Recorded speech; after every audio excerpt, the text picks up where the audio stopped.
Well, let me tell you a little something about me. When it's Saturday night, I need to blow off some steam. 1, 2, 3, 4.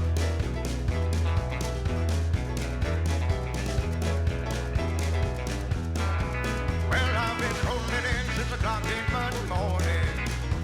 From the end of the week, I'm about to blow. We're walking to the honky tonk like a pack of wolves now. Order of a round of drops and it's away we go. Well, hello, ladies and gentlemen.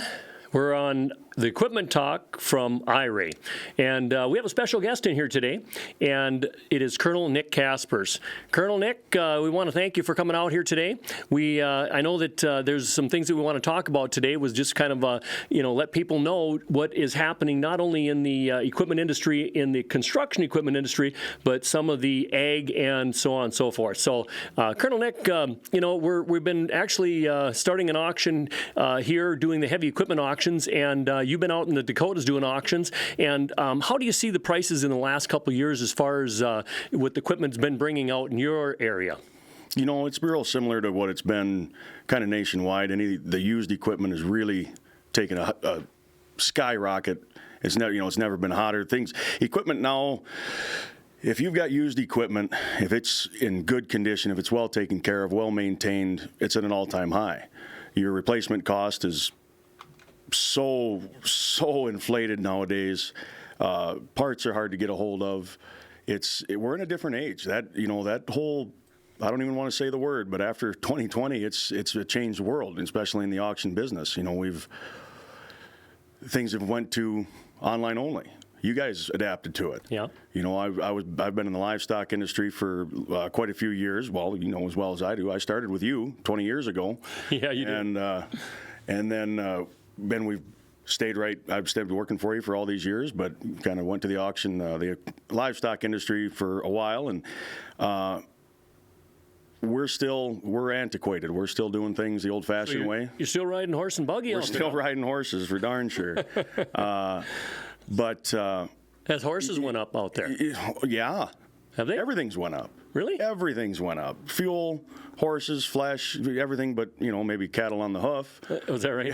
And cattle in the you see your steaks go up in the stores, but the ranchers are still waiting for that cool deal to come back and help them out a little bit. But this internet with the online auctions being just online only, yeah, what a change. Yeah. But, in your area, I mean, as far as internet and everything like that, are you guys okay with doing some of these auctions that you're doing out in the rural areas that the internet is down and or maybe not a good internet there at all? So what are you guys doing in those situations? It gets a little tricky. We got our internet boosters and things like that. There are still some parts of the sticks that the internet's not quite reaching there with real strong power. But, the online bidding platforms have come now where a strong cell signal just for your phone is enough to run it. If you can get a signal to your phone, you can fire up a hotspot, you can run your laptop, and you can run it. And, I mean, it's not like the internet deal is pretty well, everybody's used to it. Everybody's kind of getting in the swing of it, heavy.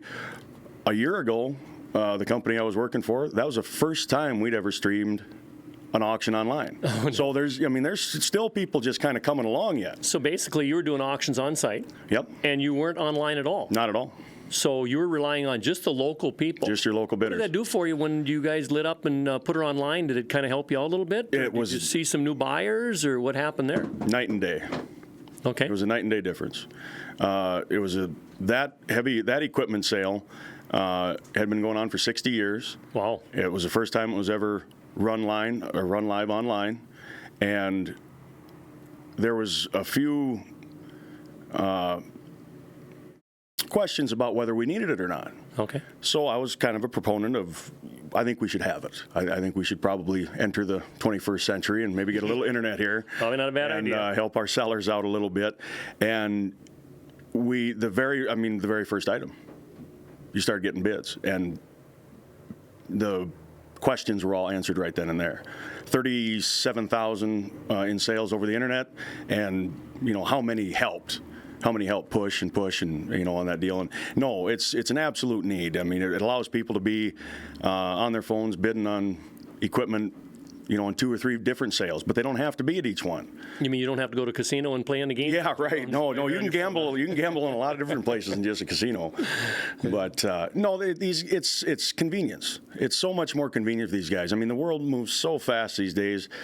Guys don't have time unless they get rained out or something like that out there than to go to an auction sale, but they can swing by, take a look at it a couple days before.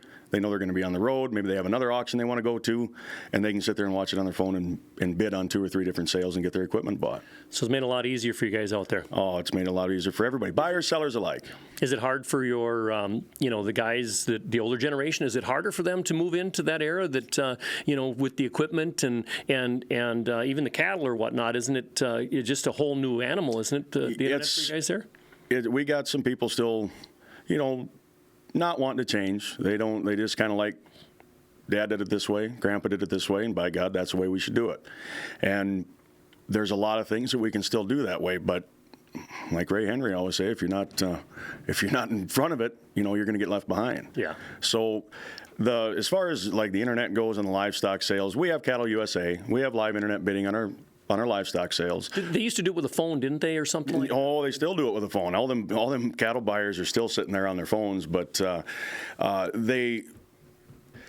cattle still need to be seen, up front, in person. They want to know. They want an eye on every single head, and then through a TV screen, it's still kind of tough. The cameras have come along really good, but if you get one angle of those cattle coming through the door, maybe one over the top of them or something, there might be something in there that they can't see or they don't like, or maybe a bad eye or a bad lump or something like that we miss, and they want cattle buyers' eyes on them. Livestock industry absolutely will go to the online way. It'll just be the last to do it. It'll be. They're going to take the time because of the, just how well you have to look at that animal. Just how, they want. It's still a lot of money. You're talking about loads of cattle that, steers are bringing $1,000 and up a piece. You got 80 head, $80,000. One load right after another, and they want somebody there. They want eyes on them on the ground and be able to see them. I mean, they don't want some, surprise coming through the door or off the truck when they get them back home. So have you noticed that that your buyers are coming from further away once you started with the internet? Or are you seeing just your locals getting on the internet and kind of playing the game with the computer? Them too. I mean, you will see and you guys have that here all the time too. I mean, you'll have calls from all across the country. They're trusting you of your guys' word of what the equipment looks like, of what the description you can give it as far as condition or anything. Yeah. Same thing with the cattle. I mean, we'll have calls from Colorado, Nebraska, Wyoming, Montana, where they see a set of replacement heifers or something, they want eyes on them, and we'll be able to walk through them, tell them what we know about them, and we'll make it as right as we can. If they'll call, then they'll call their buyer and go, watch for this set. And so what do you guys do when it hits 100 degrees out there and you get the summers like this? Isn't it hard on them cattle? It is. A year ago there was a big heat advisory, and we had about 13 loads of a local guy's cattle consigned, and they're all backgrounded heifers. They were weighing 900 and some odd pounds. And those backgrounded them heavy cattle in the heat don't do well. I mean, once you get up towards finish weight, 13, 14, 1,500 pounds, 100 degrees will knock them dead right where they stand. If they're just walking around, their heart will stop and they'll flip right over. If you don't have a kind of a sprinkler system set up or something on your feedlots to kind of keep them cool. We started a couple hours early, and we went on with the sale. We were one of the few, but we were done by about noon, and we got them out of the heat and back on water. But we try to take them just easy and slow. The sale goes a little slower. Got to move them a little easier. We don't want no stress on them. I want to take care of our consigners' cattle, and it makes things tough. Yeah. It's 103 for above is way worse than 30 below. Especially when they got a coat on them. Yeah, right. They got a little fur, a little bit of winter weight. The heat is way harder on them than the cold. So what are you seeing as far as equipment? Is equipment still in very good supply out in your area? Or are you guys getting stuff from further away for equipment when you're selling equipment out there at auction and that kind of thing? Are they moving? Are they pulling more people together? What's happening out there? I think you're seeing with the agricultural side and I think the construction side alike, you're seeing a lot of these guys coming back to the more mechanical equipment. You know, the 40, you know, your 4455 John Deere tractors that are, if you can find one that's got 10, 12,000 hours on it, it's still going to bring $65,000, and that's a tractor from the 80s. Wow. But they were anything pre-def, anything pre-emissions, you know, anything pre-computer. Are they having a problem with the DEF out there as far as, are they just in the shop too much, or because they didn't have a good design? Is that kind of the deal what's happening with them tractors with you guys? Yeah, I've heard, and I haven't had, you know, firsthand at this, but I hear a lot of the local guys complain about certain brands, you know, maybe the green ones that give a little trouble with since they went computerized. But, you know, that DEF deal gave everybody trouble. I mean, I'm driving a Dodge pickup that them Cummins motors run forever, never had a bit of trouble with them. They put that DEF system on them and, you know, put me in limp mode a couple, 300-400 miles from home one day. So it's that DEF deal, you know, the emissions deal has been, everybody wants to delete them as soon as they can. As soon as warranty's up, everybody's deleting them just so they're not broke down. Broke down costs money, time's money.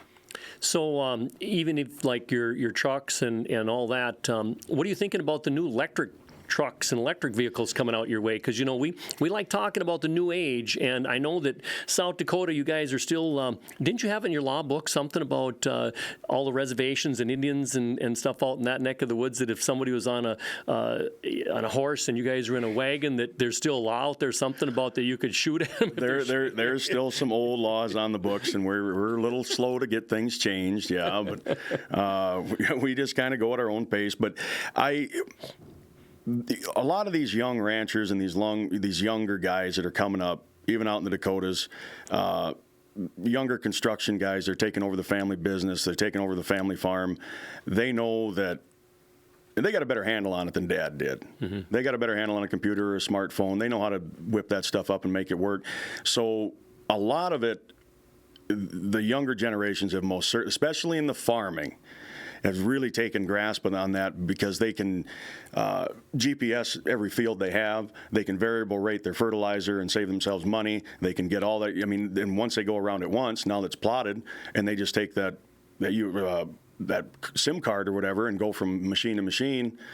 Start with your fertilizer, then go to your planter, go to your sprayer, go to your combine, and I mean, it auto steers everything around. You guys are grasping technology. Oh, absolutely, yeah. They got. So you're not all going back to the 1960 tractors. No. They can retrofit them GPS machines now to even fit the older mechanical style. But it's going back to the electronics. Those older tractors, I mean, even with the trucks and the equipment, you go back to them B model cat motors. They're all mechanical. Yeah. Anybody can work on them. You got something with a computer in it, you got to take it into a shop. You got to have plugged into their computer. I mean, and that all cost, and it's downtime, and it's just one thing right after another with them. And it takes being a mechanic on the farm kind of out of your hands. You got to take them to town. So what's setting you guys up for let's say the electric? Now we're going to, you're going from DEF. Now we're going to go into electric once, and let's see how how's that playing out for you guys as far as, are they getting prepared out there for, like, Tesla around here? They've put in a bunch of stations for the cars, and I don't know, maybe you guys do have that happening in your area. I'm not sure. What about some of these electric trucks, semis that are coming up, and then what are they talking, or what is the jargon out there as far as on the electric? We had some excavators and stuff like that we were talking about a few podcasts ago here that that they're developing so that that we can move into this new era. What's the grid going to look like? Are they planning for any of that stuff yet, or are you guys still riding them horses? I tell you what, I haven't heard too much chatter about them. I know there's a few Priuses running around out there or something like that. That's a hybrid. Well, whatever. There's some. That's not the horse I was talking about. There's not too many Teslas that I see roaming around the cornfields, but I really haven't. I have not heard too many people talk about it. I don't know of a single farmer or rancher that has taken a prototype or taken anything electric out and given it a try or a demo or anything. Oh, wow. So So you guys are kind of planting them boots in the field and kind of holding them there, huh? These guys are just getting used to the GPS and everything. Give them a minute. Slow down before we hit the full electric on this deal. Yeah, well, we don't want you to crash and hit the pavement. We know that, but no, we're just looking at how people are changing, and I mean, is it the younger ranchers that are coming in, and how are they looking at the future? Because like we talked about, if you're not moving forward, you're going backwards. And with moving forward, you have to grasp technology and you have to embrace it.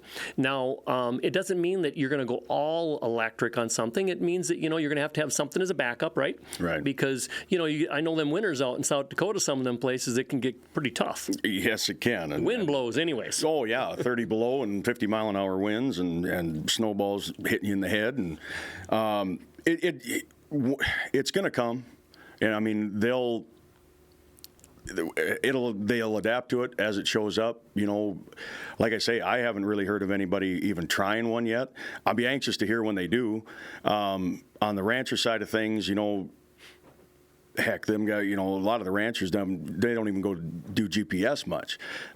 There might be a few out there that'll knock some hay down with it, but the technology side of things, is the real up-to-date stuff is kind of in the equipment.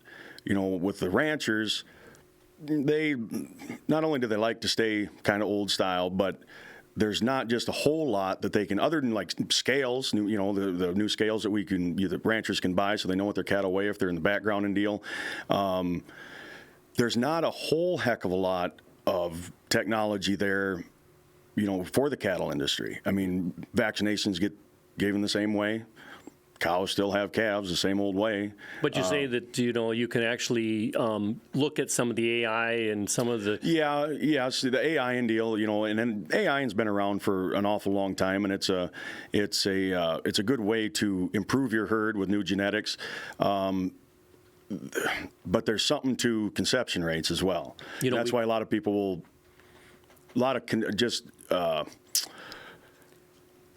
commercial ranchers will stay bull bred, and they always will, because the conception rates.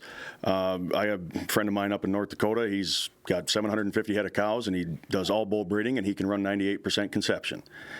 With AI, 60% is excellent.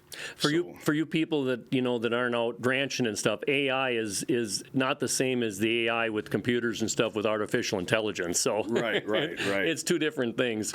They're talking about genetics for an animal that would definitely give it more strength and gainability. There's weight. Anything that you can do like in humans, and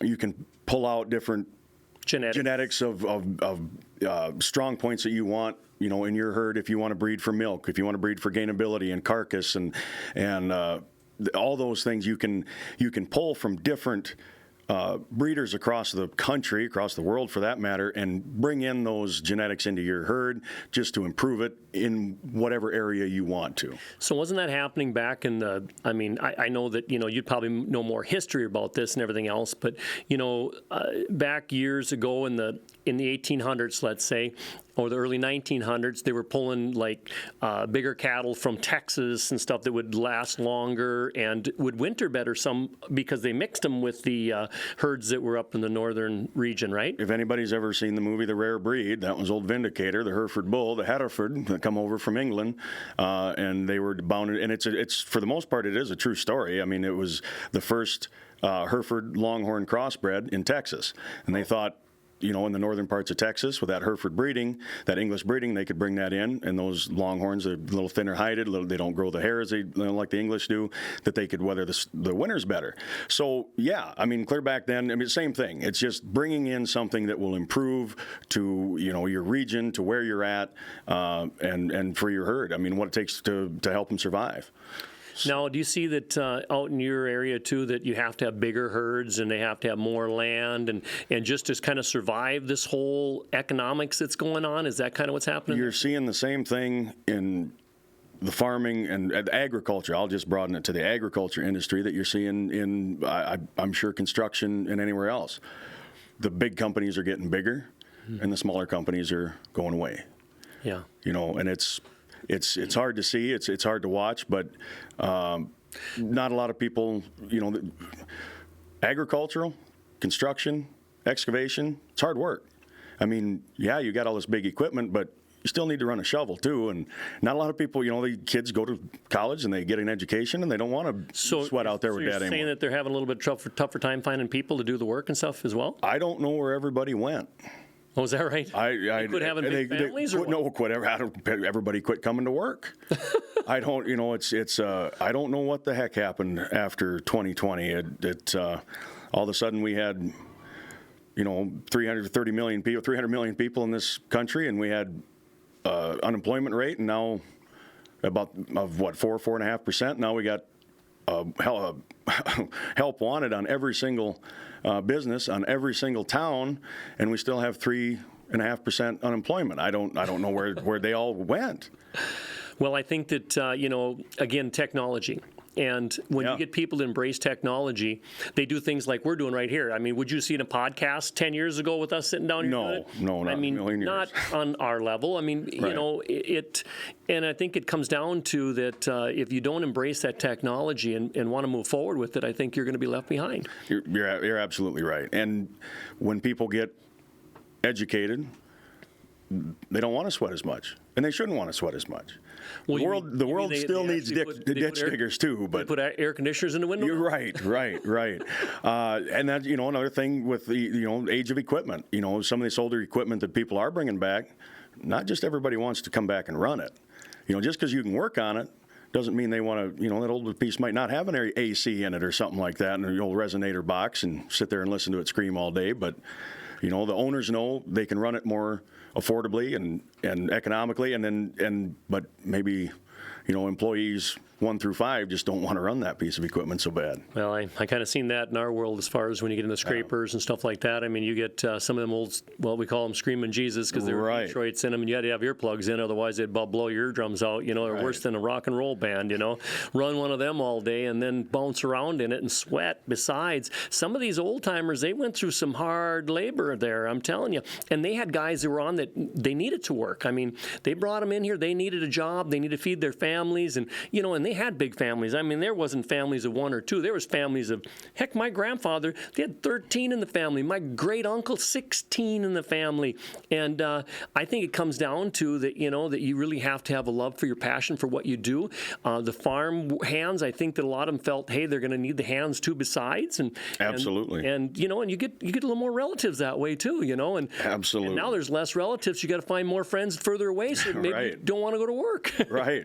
No, the family size have definitely smalled up. I was just before you went there, I was going to say your family knows the big litters, and that was the deal. I mean, that was your workforce. You were making your own workforce, and now the families of 2 and 3, and the kids go off to school, and maybe little Johnny didn't want to raise cows the rest of his life, and then what do you do? That might be a 4th or 5th generation farm or a 4th or 5th generation construction company that all of a sudden there's nobody there to run it or sell it out or. Well, we see that all the time, and just like I was talking to a gentleman today, he was 74 years old, and he said, Ray, I'm going to sell a couple pieces of equipment. He says, I'd like you guys to sell them for us, and here's what I have.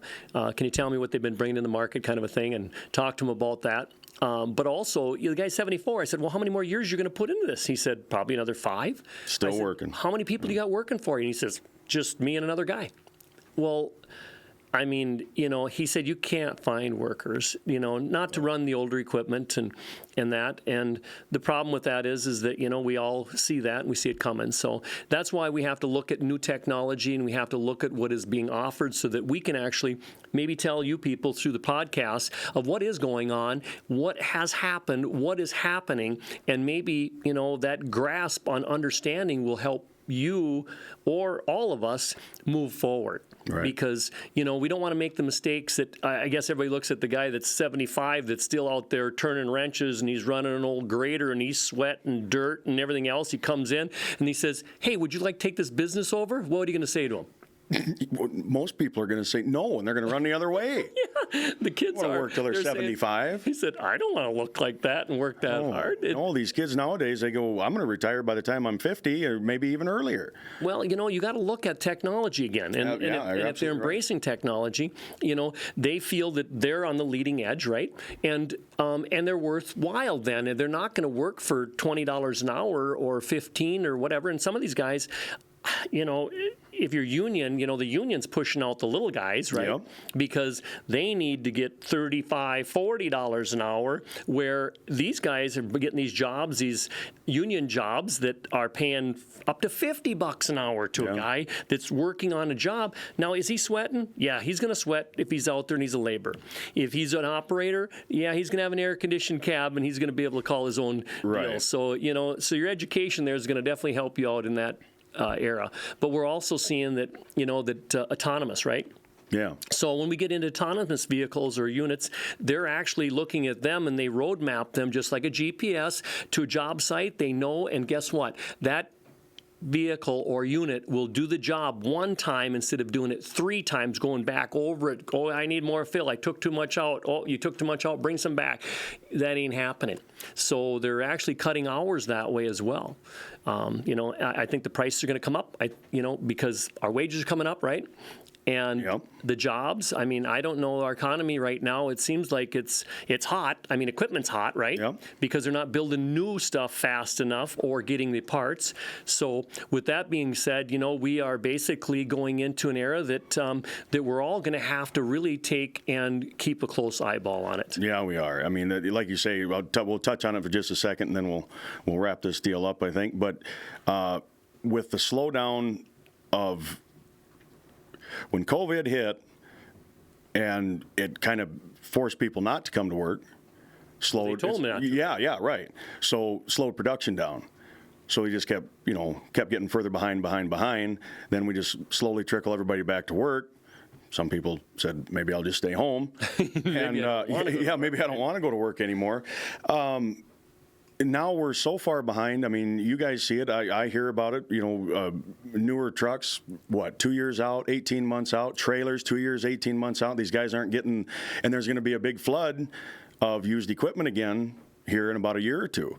When all their orders start coming in and they start rolling equipment out, there's going to be, another big slew of used equipment out on the marketplace. And what's that going to do to the market?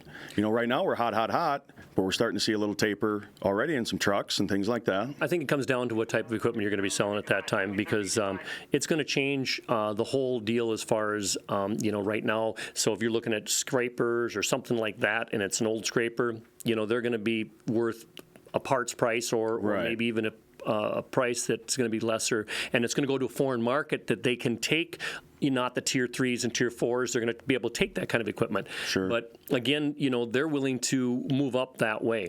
But with that being said, we're going to be getting ready here for the next auction, and that's coming up, and that's going to be actually Wednesday, and that's June 22nd. Yes, sir. And it's going to start live 8 a.m. Right now, the pre-bidding's on it and everything else, too. Get online and bid. So if you want to get online, you can get online and bid with IRAY Auctions and IRAY Companies, www.iraymn.com. And, we'd like to see you there. But if we're not seeing you there, we'd like to thank you for watching the podcast and enjoying it. We'll have a next episode coming up shortly. But again, I'm Colonel Ray Henry. I'm signing out. Thank you, Ray. Colonel Nick. See you all down the line. Thank you.